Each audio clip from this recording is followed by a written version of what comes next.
Welcome, dear friends, to the Dink Bibles podcast, or Think Biblically, a podcast dedicated to equipping Christians with the knowledge necessary for cultivating an understanding of the times that we live in, and consequently to think deeply on how shall we live. Now, I'm joined today by my virtual friend, Simon Brace. Simon, welcome. Yes, good morning, and it's good to be with you, Dubois, and of course, good morning to all of our brothers and sisters in Namibia. And yes, it's good to be with you this morning. Great. Now, we've been Zooming and texting for a couple of years, but we've never met in person. So I think 30 years ago, you'd probably have been considered my pen pal. Something like that, yes, something like that. I'll just introduce you to our guests, or our viewers. Simon Brace is the Regional Director for Ratio Christi in South Africa, where he also serves as Ratio Christi's Chapter Director at the Northwest University in Potchefstroom. Simon was involved with the original establishment of Ratio Christi and continues his role as a member of its Board of Directors. He got his bachelor's in religious studies from Southern Evangelical Seminary in America, and also has 2 master's degrees, one in philosophy and one in apologetics. Simon is also married and has 4 kids. Now, Simon, if you can just quickly summarize, what is Ratio Christi? Ratio Christi is a student campus organization that was established fundamentally to strengthen the faith of Christians on our universities, who are grappling with all of the battle of ideas that happens at the universities and the lives of young believers. So basically, twofold objectives is to strengthen the faith by introducing them to apologetics and the discipline of giving reasons and arguments for the reasonableness of Christianity. So that's to strengthen the faith of the believers, and then to convert that into evangelism, by understanding worldviews and philosophies at the universities which aren't from the Christian worldview, so that we can be better at engaging non-believers with the gospel, and so be more persuasive and compelling in our presentation of the gospel by understanding the worldviews around us. So if I'd have to tell someone what Simon Brace does, is it safe to say that you are a Christian apologist? That's right. People often ask me what I do for a living, and I say I argue with people. You argue with people?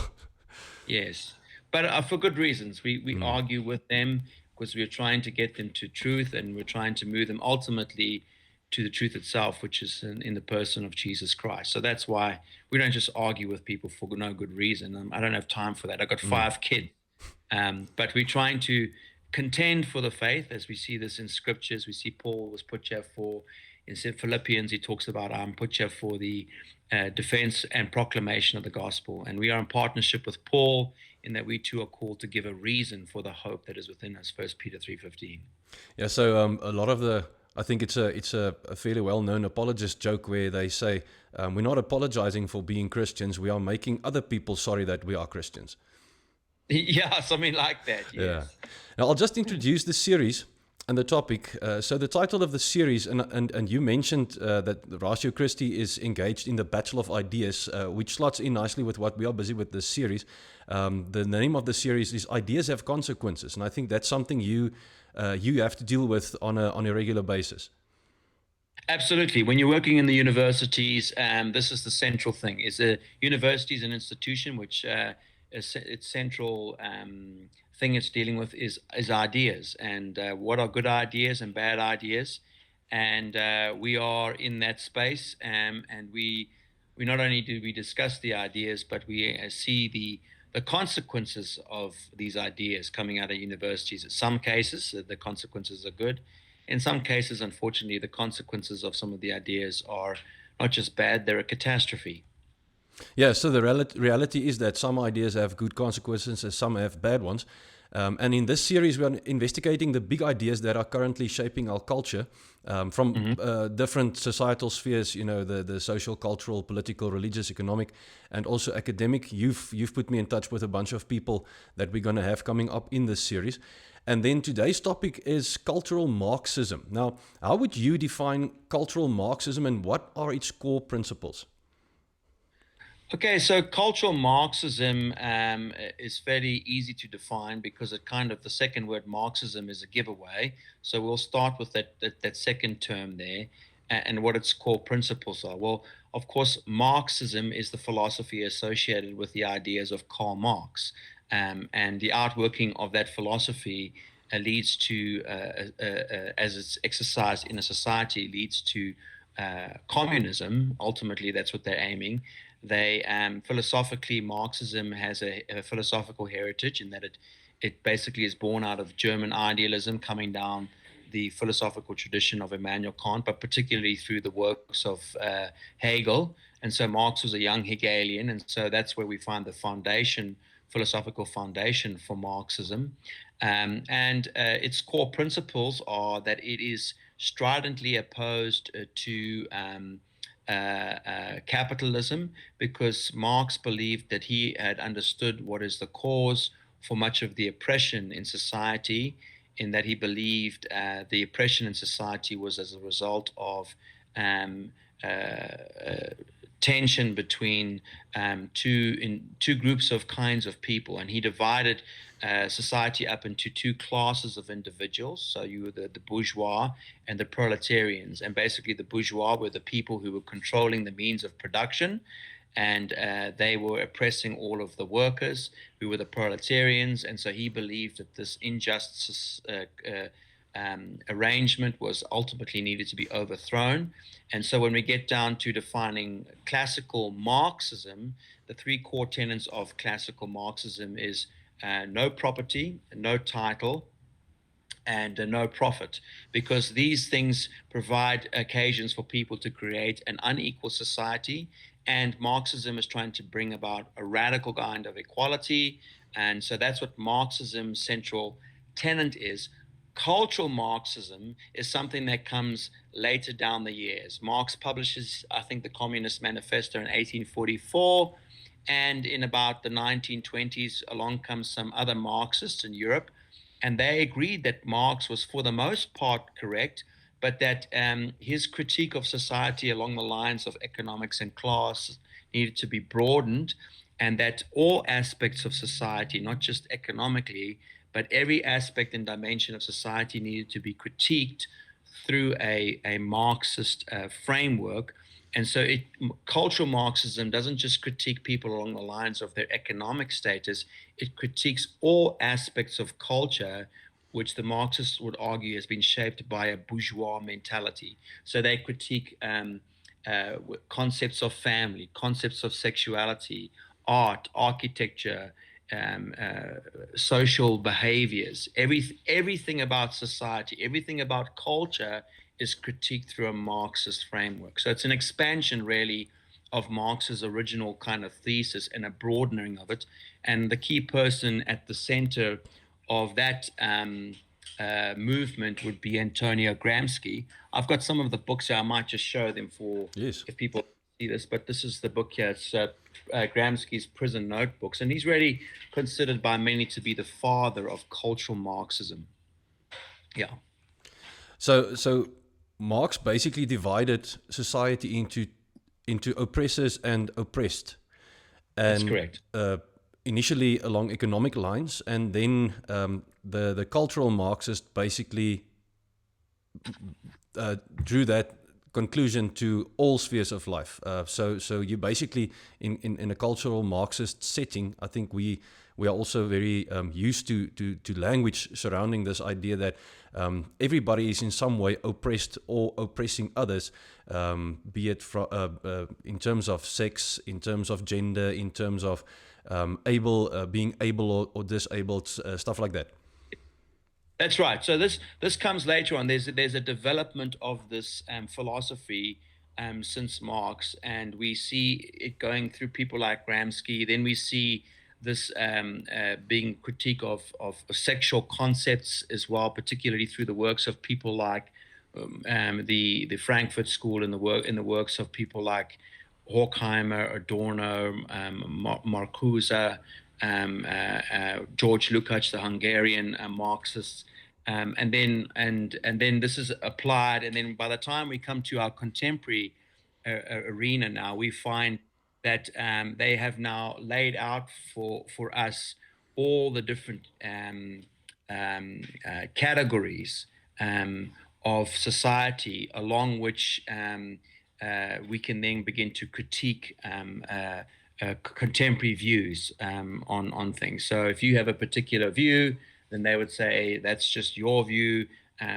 This is our view of it now. And why should we think that that is better than this? This is just your opinion on things, and we want to live by a different set of views. And so that's the development of cultural Marxism. But I mean, we can, like most ideas, you can start with what the contemporary scholars are saying, and if you read their literature, you can kind of put the car in reverse and go backwards in history, and you will bump into the main individuals in terms of thought, and you can quite easily track the history of this philosophy through the literature, and you will ultimately find yourself back at the fountainhead, which is ultimately Karl Marx and the philosophy, which is a particular uh, a stripe of Hegelian philosophy, which is the dialectic of Hegel, upon which they stack their philosophy. Yeah.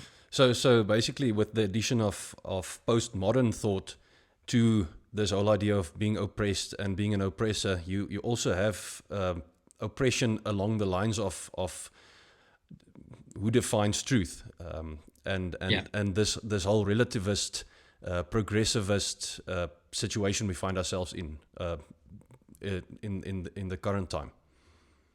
No, that's right. So I mean, there's a few other things that you need to kind of unpack, because alongside the development of Marxist theorizing and philosophy, we have other developments within the history of philosophy. So we see at the same time you have the birth of the feminist movement, beginning with the first feminist movement, what is known first wave feminism, in which women were contending for the right to vote. But then that movement then, in my estimation, is quickly co-opted or captured by women who were Marxists. And so contemporary feminism, for the most part, is wed to a Marxist ideology and undergirded by a philosophy, a postmodernist philosophy.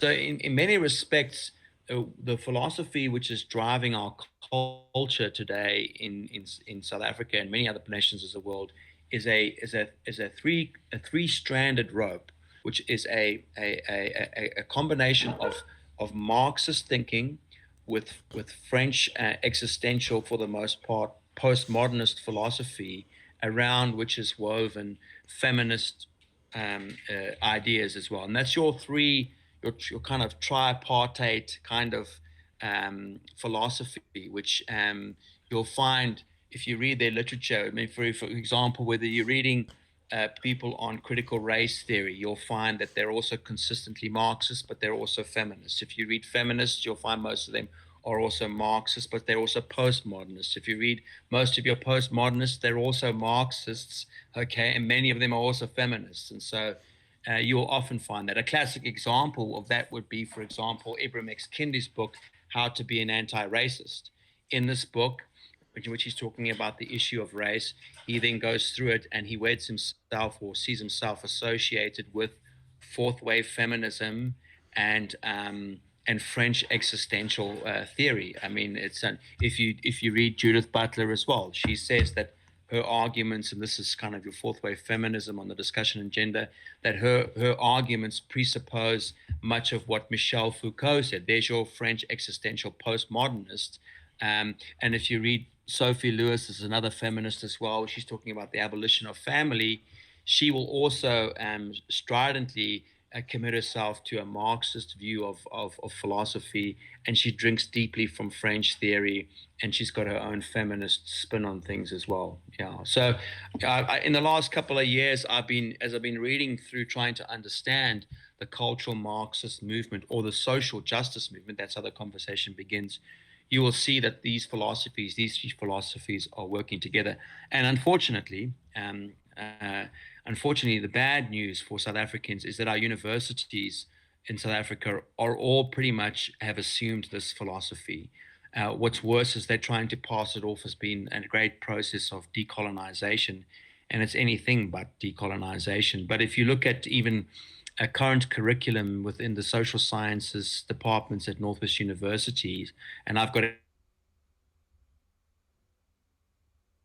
education curriculum, they talk about the philosophy of critical theory, and they make reference explicitly to three people, or to three groups of people. You'll find Karl Marx, you'll find French existentialism, you'll find Derrida and Foucault, and then you'll find fourth wave feminism in our current curriculum at Northwest University. So this is a reality. It's not just some intellectual idea that Du Bois and Simon are interested in. This is actually a reality in the cultural context of South Africa. It is the driving philosophy in our nation, beyond any shadow of a doubt, because this philosophy speaks to every single dimension of life in society in South Africa. And so, yeah, that's where we are. Just establishing the fact that ideas have real world consequences. Karl Marx's ideas are permeating our society with social justice, real world issues, and the existentialist thought and the feminist thought, everything congregates and then gives real world flesh to those ideas. And then also those ideas having real world consequences. So the second question: in what ways has cultural Marxism influenced or impacted societal norms and values? If you can think of a few examples. Okay, so basically, if we go back a bit to our previous discussion, that we mentioned the name of Antonio Gramsci, and a word that's thrown around a lot today is the word hegemony, and that really is a word which is closely associated with cultural Marxism, in which Gramsci argued basically that in order for us to have a change in the existing society, which they take to be oppressed, we are in an overthrow or an overturning of that society into a Marxist one. So we want a Marxist end goal, communist society.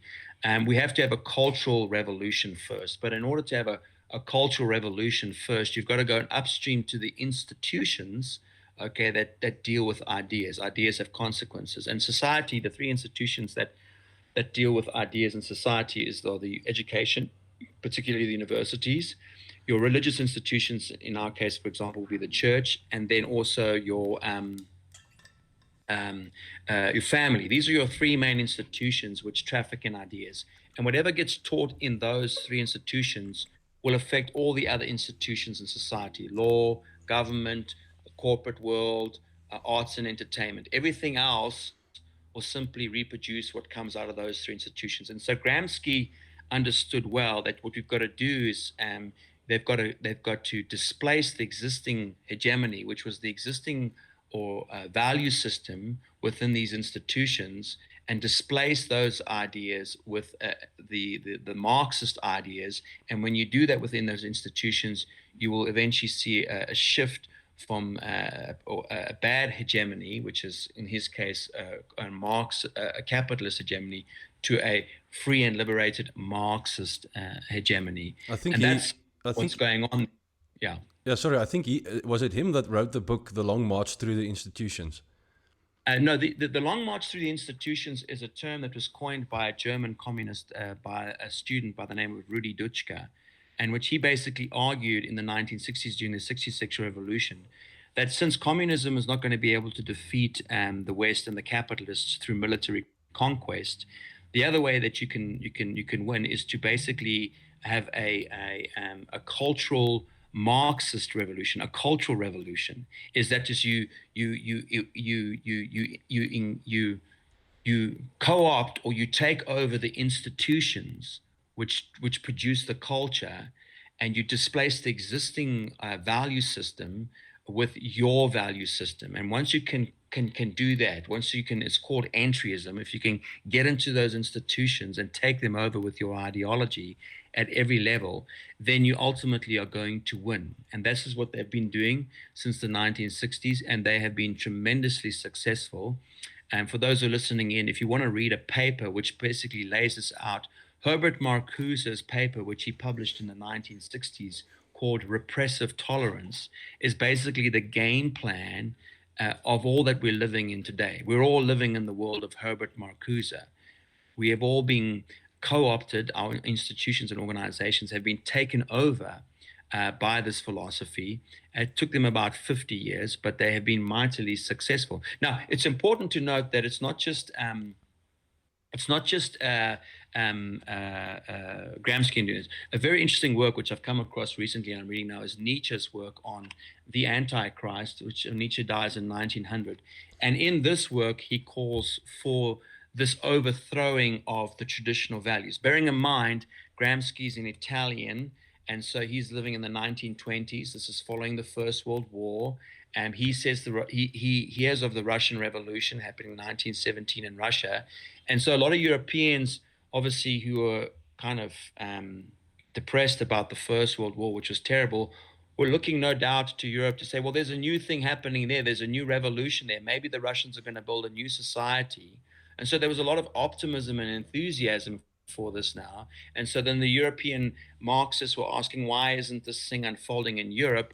And Gramsci comes along and says it's because all our institutions in Europe are so infected with Christian values, okay, until we displace those values out of the institutions, it's gonna remain in a kind of calcified state. And so he was the one who called for this cultural Marxism, this cultural revolution. But what's fascinating, if you read Nietzsche's work, The Antichrist, he calls very explicitly as well for the same thing, albeit that it's a little bit earlier than Gramsci, because he also calls for the overthrowing of the existing Christian value system within Europe, and that a new value system would be established by those who had the will to power. So you see this idea within the works of Nietzsche as well. And you will not find a postmodernist who does not drink very deeply from Friedrich Nietzsche, Foucault, Jacques Derrida, Jean-Paul Sartre. They all basically stand upon the shoulders of Nietzsche. And this book is a tirade against not just the Christians, but also the Jews as well. It's a tirade against Christians. It's a tirade against the scriptures as well. So we are living now in the consequence of those ideas. These ideas, which are spawned in the 1800s, become more manifest and clearer and tighter in the early 1900s with people like Nietzsche, Gramsci. It develops. It then gets part and parcel of the worldviews of many of these influential European thinkers, who then get into our universities, and then our universities get co-opted by this entire movement, and that then takes time to happen. It's the long march through the institutions, and then voila, we now arrive at the times where we are today, where we now have the expression or the fruit of this philosophy in our universities, and we are now living in those days. And a lot of our listeners are from my denomination, the Dutch Reformed Church, and this agenda, this model for capturing the culture, we've experienced it firsthand. Firstly, in the early 2000s, where this whole idea of critical race and gender theory and intersectionalism, all those things got into the universities and into the faculty of theology as well. From there, those ideas got into the church proper in synod discussions and in articles and papers and stuff. And then from there on in, as it's being preached from pulpits, the families have taken hold of that, and slowly but surely, from the university to the church to the family, this thing is shaping the culture that we're living in. Absolutely. So this is where you see a practical example of ideas having consequences within the NG Church, because they really are a case study of how an institution like the church, Gramsci said we need to take over the universities. Stellenbosch University was taken over. They took over the theological faculty, and with that, they took over the NG Church. Because now you take existing Christian orthodoxy, you paint Christian orthodoxy as the problem, but you still have to give people a new Christianity. So you give them progressive Christianity. Well, what is progressive Christianity? Well, a couple of years ago, you might remember there was the emergent church. You can go back even further than that to the time of Machen in the early 1930s, when they're fighting theological liberalism in America. Before that, in Europe, and we can go all the way back to the Unitarian debates, and you'll find that many of these supposedly new progressive thoughts about the faith are not new. They almost for the most part and without exception, make the same kinds of claims about orthodoxy. So you'll find them denying things like the virgin birth and denying the physical resurrection of Jesus. This unfolded at the Tux in 2007 and 2008. And these are the classical things which progressivism or theological liberalism traffics in, and because they want to have their cake and eat it. They want to keep the good parts of Jesus, but they don't want to. So they have to undermine the scriptures. And how it happened within the Entia Church was the conservative Orthodox Dutch Reform guys did not have a robust enough hermeneutic to refute what it was that the liberals were saying, because how the liberals took over the Dutch Reformed Church, in my understanding, was to combat the Orthodox guys with skeptical philosophy. And so they use, for the most part, Jacques Derrida as the solvent to say, when it comes to interpreting the Bible, that's just your perspective. That's just your interpretation, you see. And the conservative guys had no way to refute that. And so with that, they took over the institutions now. And if you're going to leave interpreting the scripture down to perspectivism, and Friedrich Nietzsche is, by the way, the father of that approach to the scriptures, and that's the hermeneutic, why then you can make the Bible say just about almost anything when you're using deconstructionism and Nietzsche's thinking to this. Of course, I would argue that both Nietzsche and Derrida are completely incompatible with the Christian faith, and that there is a hermeneutic in which we're not stuck in this kind of relativism, which is the hallmark of the high ground now. And this, unfortunately, has had deleterious effects upon the Dutch Reformed Church. And I've got many friends of mine, good brothers and sisters and believers in the congregations. I'm well aware of the fights across this country and even up into Namibia, where this began. But at the center of it is this philosophical battle. And the liberals are not only profoundly influenced by it, they adopt this philosophy as their core structure, through which they then used it to basically co-opt and take over the Dutch Reformed Church by capturing the three theological faculties at Kofsies, Pretoria, and Stellenbosch. They have now shifted so many of the churches, the Dutch Reformed churches, into this enlightened progressive theology, which is certainly not progressive, and I don't think enlightened at all. But it's fundamentally a philosophical issue. It's a philosophical issue. And what's needed from the existing Entia Church brothers and sisters is to develop a refutation of their views, and how you do that is to understand the philosophy and to take it captive. This is an apologetic task. It is showing how this philosophy is bankrupt, that this hermeneutic is irrational, is self-defeating, and to offer the brothers a new place to train their theological students and faculty. Anyway, I could write a whole book about this. I'm not going to do that then. And the interesting thing is, I'm not even a Dutch Reform guy. I'm a wild-eyed charismatic. That's my historical background. But we lament the condition of the Dutch Reformed Church, and unfortunately, they're not going to stop there. Now that they've done this damage to the Dutch Reformed Church, a lot of other denominations in Africa are facing the same pressures. We've seen this in the Anglican churches, with the Church of England going woke. We see this within Methodist churches, where the African denominations actually are the ones in the world who are holding fast to orthodoxy, not just within the Dutch Reformed tradition, in many of these other traditions. So the one good thing about Africa now, for all of the problems we have, is that the Christian churches in Africa remain, for the most part, and certainly in comparison to the rest of the world, fairly orthodox, okay? But it's a battle that all Christians are having, even within the non-denominational churches, the kind of waters that I swim in. You know, a lot of them end up acquiescing to the culture and end up, by doing so, becoming progressive Christians or emergent churches.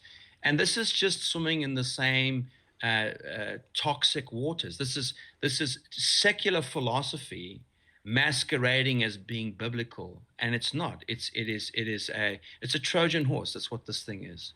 Yeah, it's like you said that it's going to be an apologetic task to battle this, because I just recently watched, I think it was yesterday or the day before, I watched a sermon from a local pastor here in Namibia, and he referenced in his opening statement, he referenced Peter Enns' book, The Sin of Certainty, and that's, I think, yeah, I think that's where this whole thing comes from.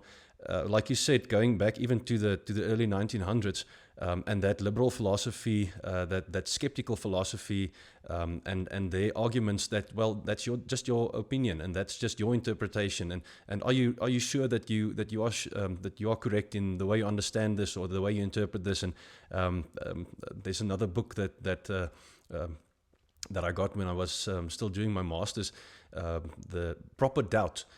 So this whole thing of not being able to be certain, the necessity of having to doubt, and that shows humility, and it's from so many different fronts. You are actually put down from having any kind of certainty, having any kind of solid hermeneutic, that you if you are not apologetically trained, be it able to speak apologetically from the Bible or from any other of the kinds of apologetics you have, you're going to struggle to have an answer for these kinds of attacks. Yeah, that's precisely right. You summed up the whole affair very well there. And this is the kind of rampant nonsense and foolishness that we have, where this position masquerades as the intellectual high ground. I mean, just think of the statement, the sin of certainty. All of these people who supposedly have the intellectual high ground, it always strikes me odd that they say things like that, but they're all really certain that orthodoxy is false. They're pretty convinced that what you and I believe about the resurrected Lord, the physical resurrection, is definitely wrong, or that abortion is something that we shouldn't discuss in the church because that just wounds people, so it's interesting to me that they always, this is the deceit of this kind of this self-defeating philosophy which comes out of the Enlightenment. With this, is it always paints itself as we're neutral, you're biased, you deal in absolutes. I mean, this is what you see in our movies like what is it now, Star Wars, absolutes. You're the Sith, you're the one who deals in, only Siths deal in absolutes.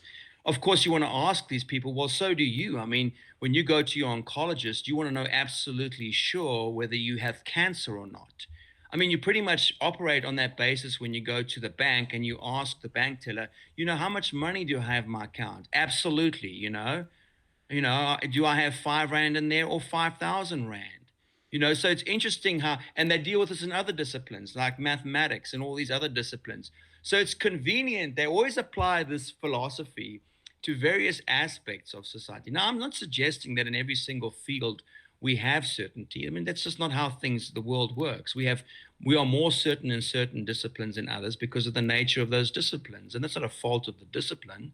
It's a misunderstanding of that. You can't expect the same kind of certitude we find in mathematics that we would, for example, in the in the discipline of history. It's no fault of history. It means you don't understand what history is about.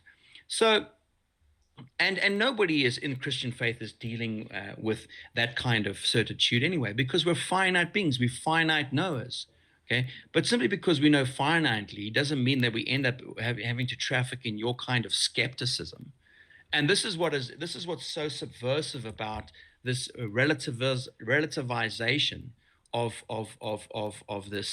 this whole story, is they have captured the culture by convincing everybody that everything is just relative. Everybody has their own perspective. Everybody has their own interpretation. And of course, if that's true, then if everybody has their own interpretation, you have no basis upon which to critique any person, because that's just their perspective. Well, if that's the case, then what do you do with apartheid? Is that just the perspective of Verwoerd? But you think he's wrong. You think that the Nazis were wrong. You think that Orthodox Christianity is wrong. But if you just say we're just stuck with our own perspective, there are no facts, there's only interpretations. Thank you, Friedrich Nietzsche, for that pablum. Then we're stuck in your game of not knowing anything. And unfortunately, this philosophy has captured the Dutch Reformed churches and their institutions. And the direct consequences of that is a demolition and a devastation of the Dutch Reformed churches. So think of Colossians 2:8. You know this verse well there, Dubois. It warns us. The scripture says, beware of philosophy, okay, according to human tradition and human principles, and not according to Christ. Christ does offer us a philosophy in which we can talk meaningfully about truth, in which we can be absolutely sure about some things. That doesn't mean we have absolute knowledge. There's a distinction there that needs to be made. They think that because we can say that there are some things that are absolutely true, that therefore we have absolute knowledge. That doesn't follow. That's a non sequitur. Okay? And so this is the kind of battle that I have to live in as I'm working in our universities. And I'm seeing these things played out, whether it's in the corporate world, whether it's in the theological disciplines, whether it's in your hard sciences, and even in your social sciences as well. This conversation dominates. And yeah, that's how it's affected. Anyway, that's a bit of a rabbit trail there. Anyway, you got me all fired up here now. It's good too. I care very deeply for my Dutch Reformed brothers. And I suppose I feel like Nehemiah. I look at the brokenness in the churches there. It saddens me to see the death of this denomination. I mean, how many students did they get this year in total? Was it 4 students? Yeah, I think it's 4. 4 students. Well, obviously, you're certainly preaching a theology of life and gospel and you're dying. You're following exactly the same trajectory that all other theological institutions have followed through the course of the last 200 years. Go and do some homework. And you're drinking from the same fountain, saying the same things. You've brought nothing new to the table. You are quoting the same people, making the same tired arguments that have long since been responded to. Go and read Machen's work, published in the 1930s. Go and read his book, Liberalism. I challenge every Dutch Reformed pastor, whether you are drinking from this thing and persuaded by it, or whether you're not, I challenge you to go and read Machen's work on liberalism. I mean, this stuff is long since been said, and we're just recycling and flogging the same dead horse here. But because we call it progressive, we think it's new. It's not new. There's nothing new here.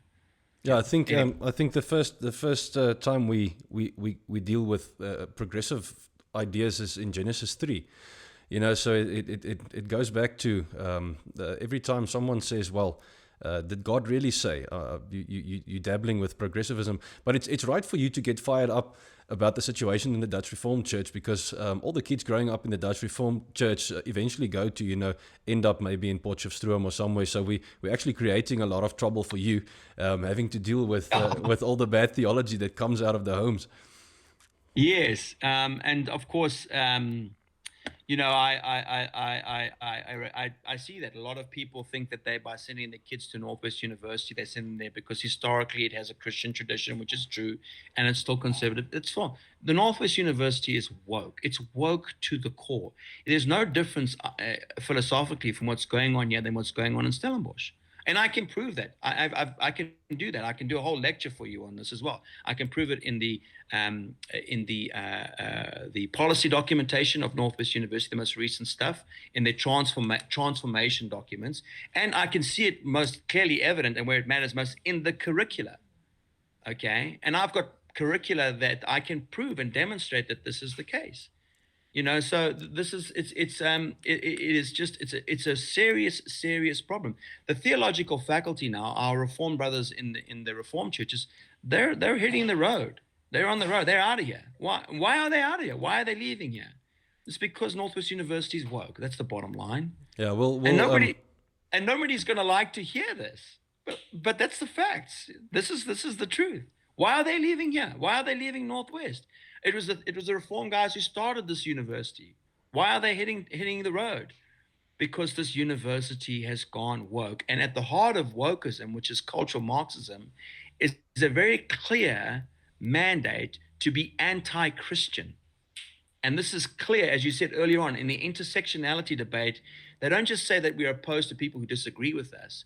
They're opposed to people who disagree with them, and especially the Christians. Absolutely. Now we've got coming up also. I just want to confirm with her, but it's an assistant lecturer there at the. She says she knows you. It's at the sociology department, and I think they've got about 1,500 or 1,200 first year students.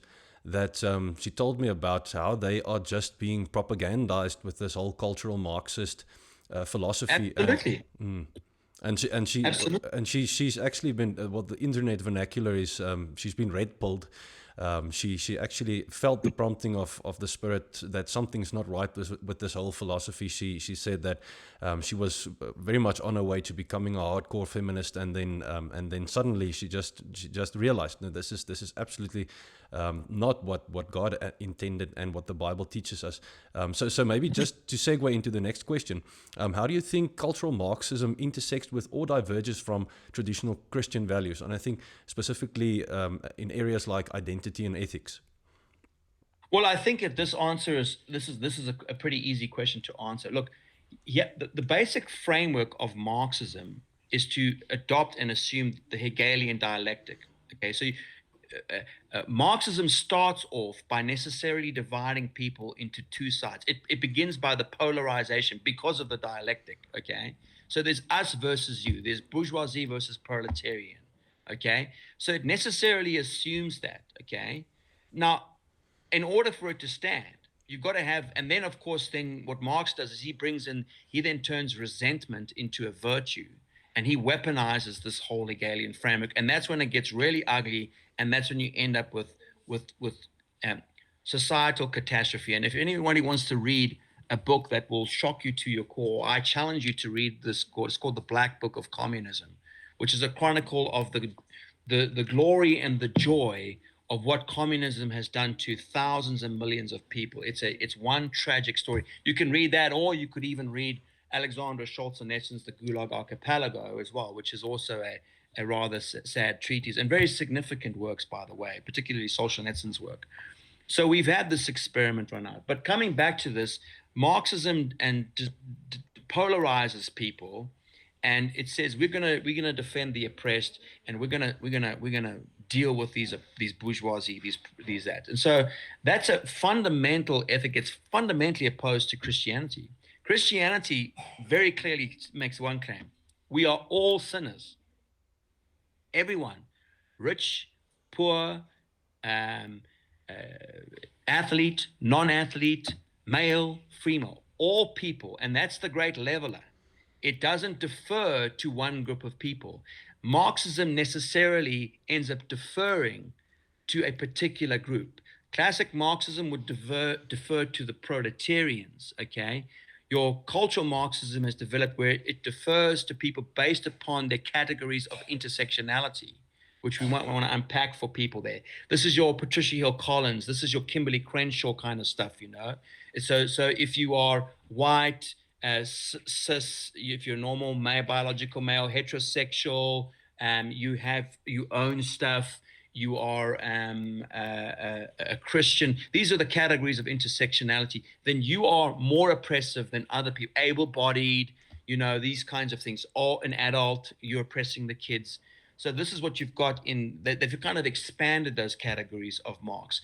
And this is, of course, fundamentally opposed to the Christian value system, which starts off with saying all people have a problem, and that problem is called sin, okay? And then it offers a solution through the gospel, okay, which is the foundation of our ethic. And so I can just, and we can take this back into the Old Testament. I've got a verse here that I just saying yes. the text that shoots this down very nicely is that says there's no more male or female, Jew or Gentile, or slave or free. We are all one in Christ. You know, in terms of church, you can't have this ethic of dividing people into these categories and then saying these are the oppressors and these are the oppressed. That's right. Yeah. Yeah, but that's cool, and those verses are foundational as well. But it's important for us to show that this is not just a New Testament thing, that God's attitude towards this as being consistent throughout the Old Testament. So let me give you one verse. I think that this verse is, if this is true, then anything in the with Marxism. Think of Leviticus 19, verse 15. You shall do no injustice in court.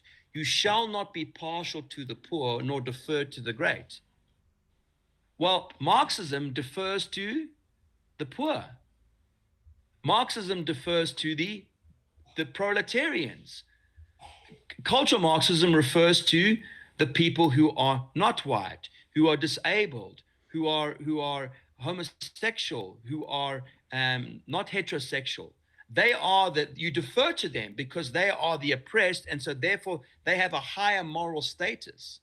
These notions are completely incompatible with the Christian worldview. And so once you understand the central tenets of cultural Marxism, I would argue that they're completely incompatible with Orthodox Christianity at a fundamental level. That being that it does not see everybody as equal, even though it claims to establish equality and seeking to establish equality. Okay, it'll be at the expense of smashing those people whom it designates as the oppressors. Yeah. So given that, the how incompatible this whole philosophical system is with Orthodox Christianity. You told us about some of the other denominations that have gone woke and embraced this wholeheartedly. What could be the reasons that whole denominations and massive numbers of individual Christians see no problem in embracing the principles of cultural Marxism? Well, I think that there's a number of reasons for that, and I don't think that we have the time to fully unpack all of this then. But we've got to realize that we're living in a time in which these ideas, which have their roots in the 1800s, don't just transform or become part and parcel of the way we think overnight. There's a progression here. I mean, we see German idealism, early 1800s, Marx, middle of the 1800s. Nietzsche dies in 1900. Cultural Marxism, 1920s. Frankfurt School, from then on, all the way through the 60s, up to people like Marcuse, and then your modern people pick up with it. So there's a progression of these things now. But that in some sense has created a climate in which people kind of have been kind of cooked or marinated. Marinated is a good. We all like braai. This thing marinates, and then it becomes part and parcel of the attitudes and thoughts of dispositions of people. In some sense, it then becomes to be seen as the intellectual high ground, because all our universities are thinking like this. And hulle is die slim mense. Then obviously, if I'm a young kid and I want to be enlightened and I want to be considered to be progressive, then I need to go along with these things. But by this stage, these things are so entrenched in these institutions and in the culture, and with the social media now, this stuff just goes viral everywhere. Everybody is kind of predisposed or already inclined in that direction. And so they feel this is the way the culture is heading. And how can Du Bois and Simon be stuck there in the medieval, still thinking that the physical resurrection of Jesus is so important? I mean, Jesus is a great guy. He gives us a good example. You're so stuck in dogma and absolutes and you don't even demonstrate that you've got knowledge of how to think in a neutral, gracious, empathetic way. We do, because I went to university and I've learned what empathy and real philosophy is all about, and not this kind of fundamentalist Christian, right-wing, fascist, conservative. You pick the label. They just hurl it at you, and this is why it's so difficult now. Is this thing is it's as you said, if you're doing the history of ideas, it's taken a while for these things to kind of marinate into the culture. And some of the people that if you look at some of the interviews surrounding ethical topics and stuff like that. It's astounding that sometimes people will answer the question, well, why do you think this is a good thing? It's, hey, because it's 2024, get with the times. There's no deeper reasoning than, well, culture accepts it. We're in 2024, nobody thinks, like you said, we're medieval guys, nobody thinks like that anymore. And that's not a good starting point for having an ethical discussion or a theological discussion or anything like that. No, you're absolutely right. And so this is part of the reason is we underestimate the commitment that these folks have had to this. It's called the slow march through the institutions. It took them 50 years since Marcuse, but it has precursors to it. It's taken decades and decades, but they have won. They have the universities, they have the media, they have the culture. Unfortunately, many churches have now been lost to this now. And the last institution that they want, and it's the most important one, is the family. And I've got entire lectures where I focus specifically on this issue, is the abolition of family, and how is this related to this development. And so we are living in a cultural meltdown and a jettisoning of the Judeo-Christian values from Western civilization.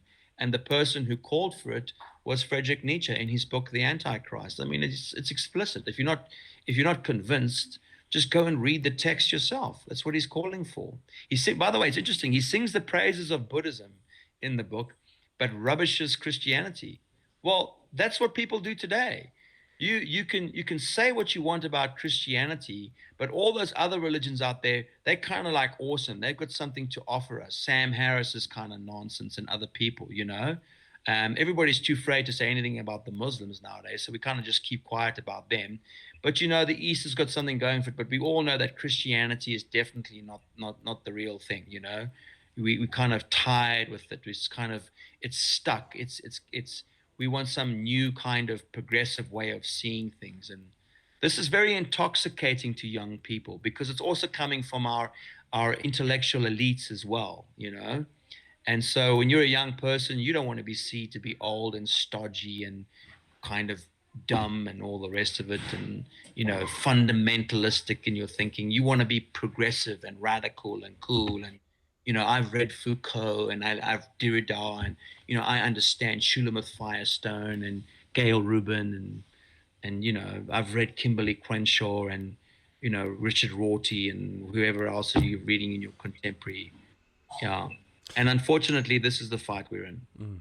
Now, from a practical standpoint, as a Christian apologist, what would you say is what are your rules of engagement when interacting with ideas like cultural Marxism and its proponents? Especially, you've told me about some situations in university discussions where it can become volatile.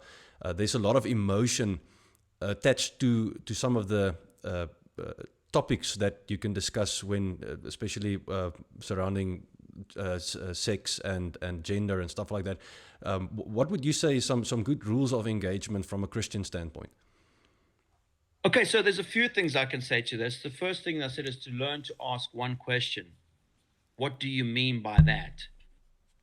Because this thing is subversive. There is a lot of what I call linguistic theft going on here. Is they're taking a term and then redefining it without telling you, okay? And now having redefined the term and convinced the younger generation that this is what we mean by social justice and this is what we mean by sexuality, they then basically turn around and basically drop a ton of bricks on you, because now not only are you wrong, you're an oppressor, conveniently so. So you need to ask, what do you mean by social justice? What do you mean by diversity and inclusion? Do you mean that all the diverse people of South Africa can come to the table and include our own value systems? Absolutely not. That's not what they mean by that. They mean that everybody comes to the table and we all get fed progressive ethics and that alone. And anything that opposes Christian progressive ethics needs to be jettisoned. That is diversity, equity, and inclusion training. Full stop.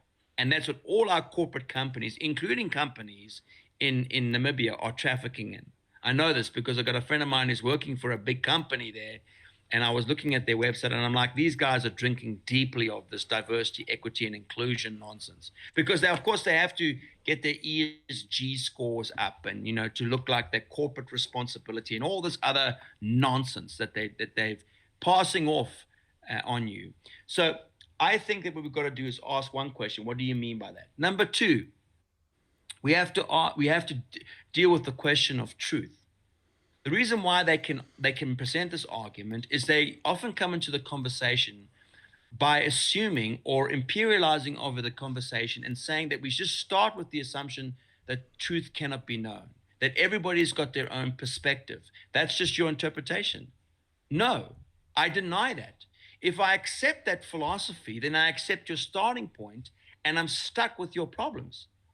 Now, I might choose to engage your philosophy and show you how it's self-defeating or self-stultifying, okay? But I don't play in your skeptical sandpit, and so I'm not stuck with your problems, okay? There is another alternative here, you know? I'm not subject to the philosophy Gestapo that insists that I do all my philosophical work by assuming the bankruptcy of German idealism. Okay, so these are some of my rules of engagement. Okay, now of course I've been trained in some of these areas and read a lot about it, so I can navigate some of this. I've learned the language, I've got the concepts, and I know what metaphysics and epistemology is, and these kinds of things. But most people that you speak to themselves are not that philosophically informed, and so you only need to do a little bit of homework to be able to say some basic things. What do you mean by that? Get them to define their terms. And then you can say, well, that's not what I understand by the term. And then why should you think that? So it's asking good questions, I think, is a good thing, and letting them explain their views. And then also being courageous and saying, I don't think all views are equal, and neither do you. Because you know and I know that the people who are championing progressivism do not believe that the perspective of apartheid is a legitimate one to behold. They think that they're wrong. You think that I'm wrong, but so you point out the self-defeating nature of their philosophy, okay, which is basically their hypocrisy. Now, this sometimes requires a little bit more thought, but in a more basic level, when somebody gets up there and says, oh, there is no absolute truth, you can say, are you absolutely sure about that? You point out that this passes itself off as an intellectual high ground, but it's self-defeating, okay? It's irrational philosophy, okay?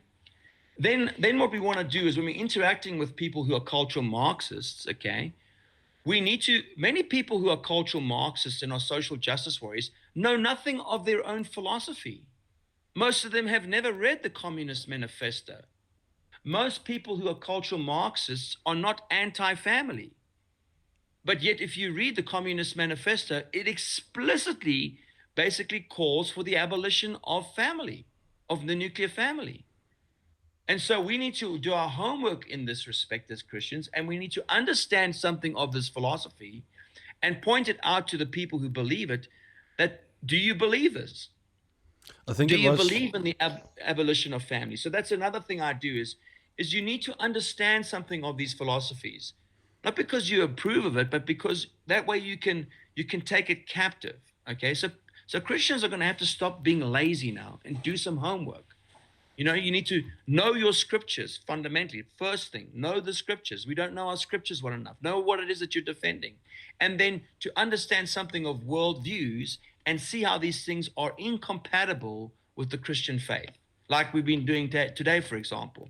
Marxism is an atheistic worldview. It's born out of an atheistic worldview. Atheism is incompatible with Christianity for obvious reasons. We affirm that there is a God. They say there is no such God. You don't need to have a PhD to see the problem there, you know? So these are some of the basic things. Of course, the rules of engagement then, that's the kind of technical side of things, and we can go on about that. But I think the rules of engagement in speaking to our Marxist friends is to do this with gentleness and respect. 1 Peter 3:15 says that how we conduct ourselves. I can think of a number of verses. Colossians chapter 4, verses 4 through 6. Let your conversation be seasoned with salt so that you might know how to answer everyone. That means our conversation should not only taste be good, but it should be a preserver as well. 1 Peter 3:15, that we should communicate our hope with gentleness and respect. And so we've got nothing to be angry about because we stand on the truth. Okay, and so we need to be patient with people. We need to acquiesce to the culture and compromise on Christian values and principles. We don't need to do that in order to get the gospel to people. We can preach the gospel persuasively in this culture by understanding the bankruptcy of the worldviews that surround us. And we need to do our homework in these areas and be able to engage in a gracious and winsome way. And we can do that. The arguments are there.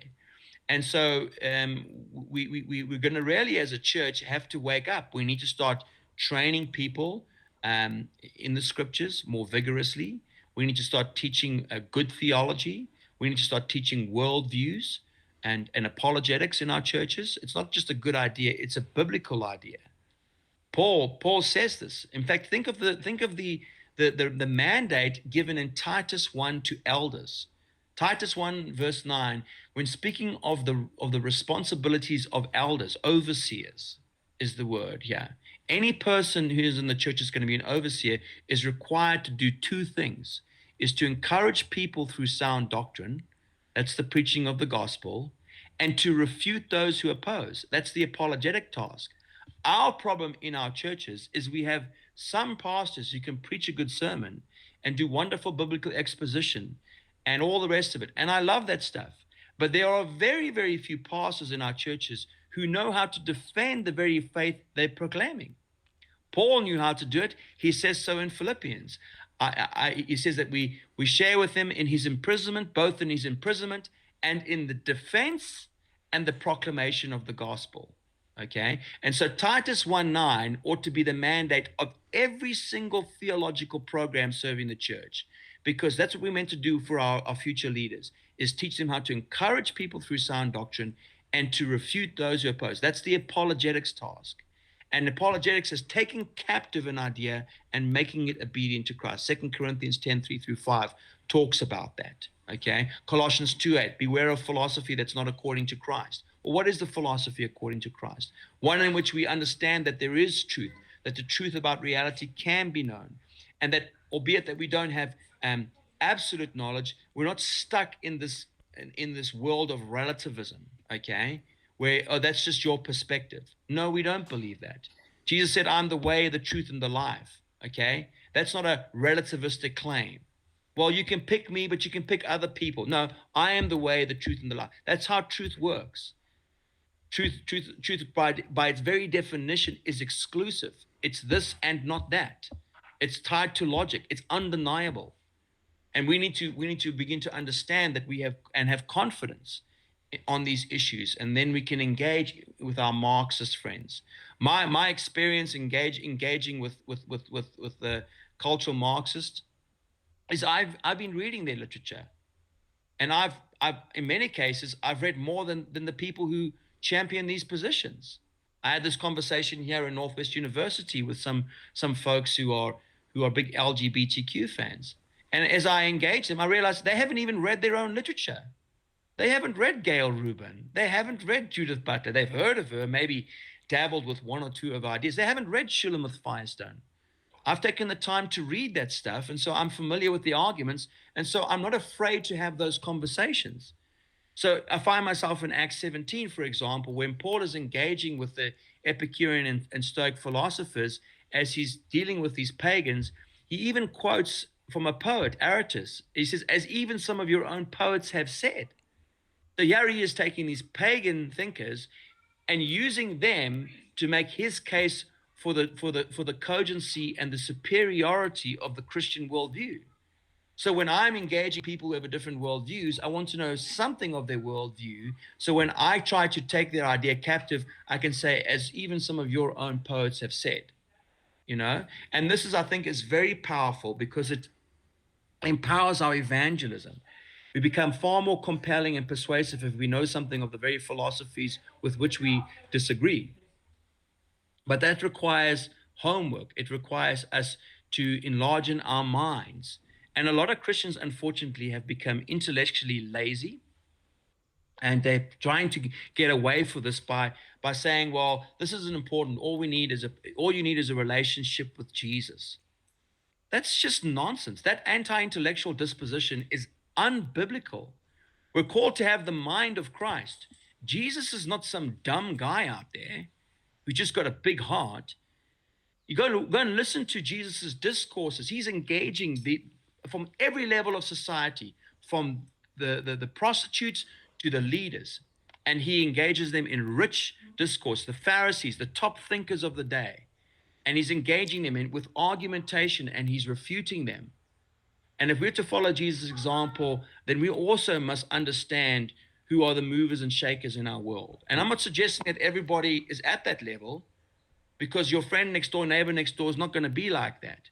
But if you've done your homework and you've demonstrated to your neighbor that you've taken an interest in some of these things, he's gonna be much more open to saying, wow, you actually are listening to what I'm saying and taking the time to go and do some homework.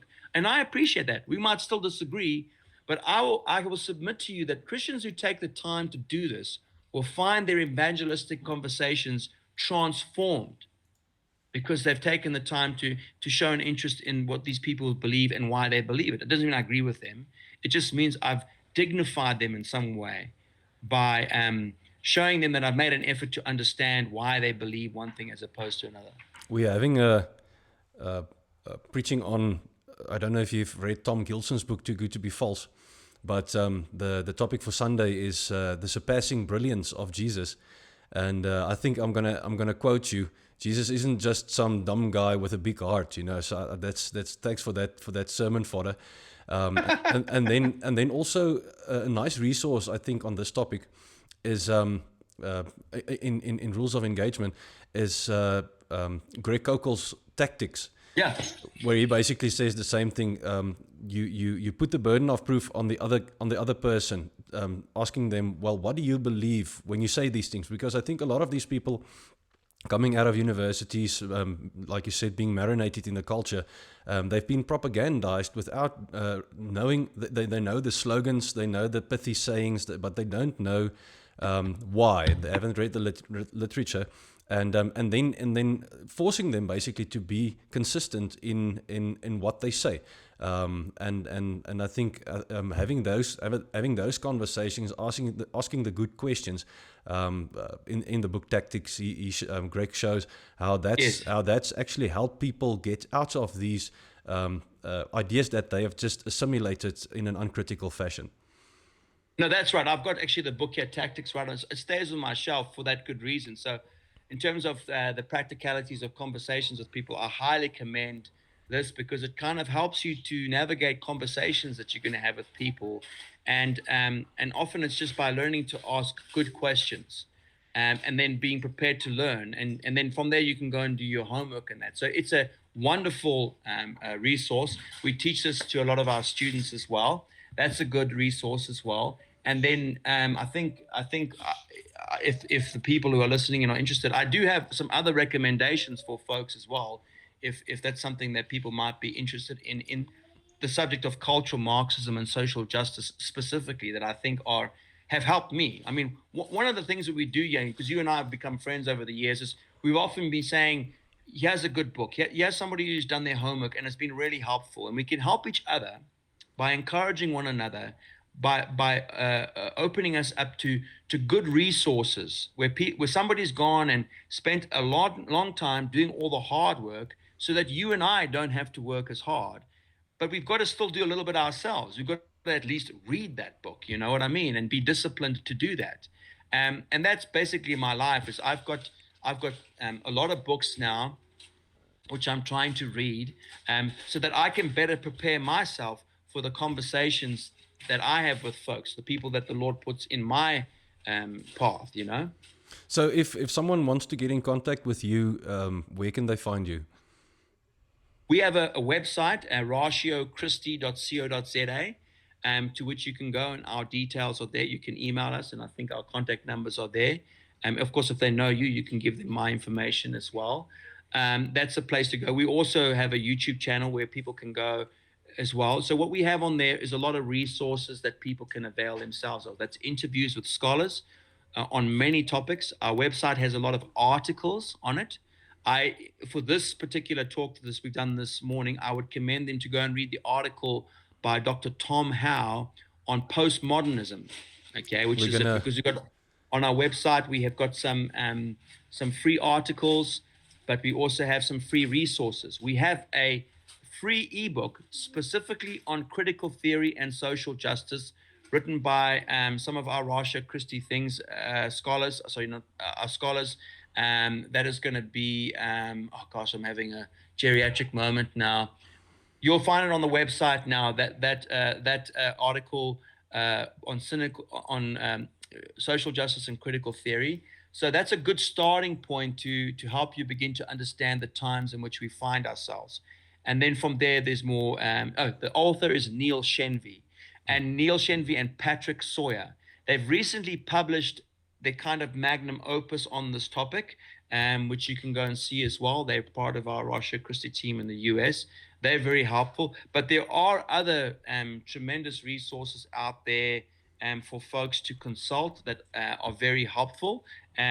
From a secular refutation of the times we're living in, I commend to you Cynical Theories by Helen Pluckrose and James Lindsay. That's your useful text. Douglas Murray's The Madness of Crowds.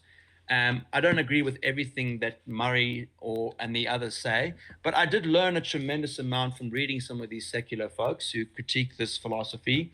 And then for a very, very helpful work, and that I've just loved, Carl Trueman's work, A Strange New World, is simply brilliant. He wrote a more advanced version of this called The Rise and Triumph of the Modern Self, which I've read and I highly commend to folks.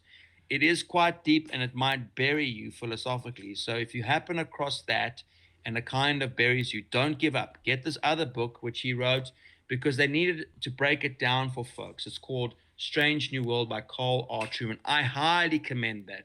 This is brilliant. Yeah, he takes you on a historical tour, and I really commend that to everyone. I'm busy with the audiobook of Rise and Triumph of the Modern Self, and I'd recommend it as well.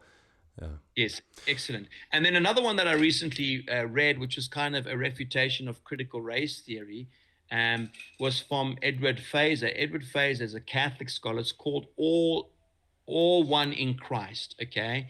And this little book is simply a brilliant refutation of critical race theory. He takes on the likes of Ibrahim X. Kendi and these other critical race theorists and really does a great job of just showing you how vacuous and porous and fallacious are the arguments that are being made.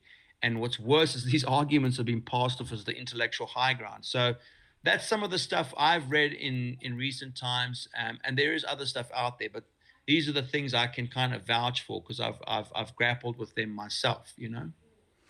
Yeah. Now, Simon, this was let's say a tour de force in terms of very helpful content, and thank you so much for being on.